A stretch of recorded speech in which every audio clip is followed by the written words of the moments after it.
વડોદરા અને વલસાડના અકસ્માત હજી તાજા છે, ત્યાં રાજકોટના માલવિયાનગરમાં પણ રફતારનો આતંક જોવા મળ્યો, જ્યાં કાર ચાલકે એક વૃદ્ધને અડફેટે લેતા ઘટના સ્થળ પર જ તેમનું મોત નીપજ્યું હતું।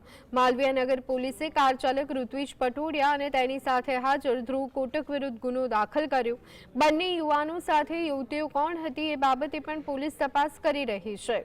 આરોપીઓએ દારૂ પીધું હતું કે કેમ તે બાબતે મેડિકલ તપાસ કરવામાં આવશે। પ્રત્યક્ષદર્શીઓનું કહેવું છે કે કાર ચાલક સૌથી વધુ સ્પીડે કાર ચલાવી રહ્યો હતો અને તેણે અચાનક કાર પરનો કાબુ ગુમાવ્યો, જેમાં 3 થી 4 વાહનોને અડફેટે લીધા।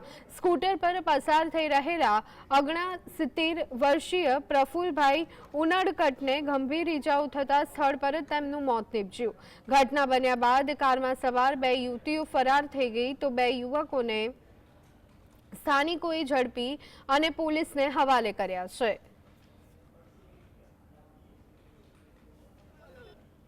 ઘટના એવી બની હતી કે હું ભારત પેટ્રોલ પંપ પાસે ઊભો હતો અને પાછળથી કિયા સોનિક 120ની સ્પીડે હતી અને જે દાદા હતા પેટ્રોલ પૂરવા માટે નિરાતે હાઈલા આવતા હતા એટલે કિયાની ફૂલ ટોકન ન્યા લાગી એટલે બિચારા દાદા તો ન્યાની એક્સપાયર થઈ ગયા। મને એવી આશંકા લાગે છે અને મને ઠોકર લાગી ગઈ, હું બેભાન થઈ ગયો। પાછળ 2 છોકરીઓ હતી, 2 ભાગી ગઈ અને આ 2 છોકરીઓ મેં પકડી લીધા।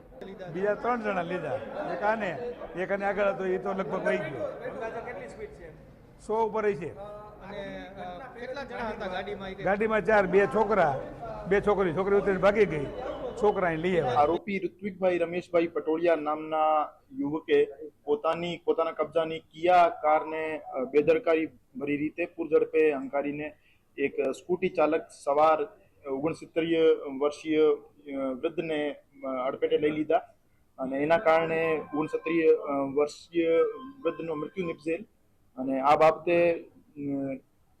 માલવીયનગર પોલીસ સ્ટેશનમાં બીએનએસની કલમ 106(1), 281, 125 અને MV એક્ટની કલમો હેઠળ ગુનો દાખલ કરવામાં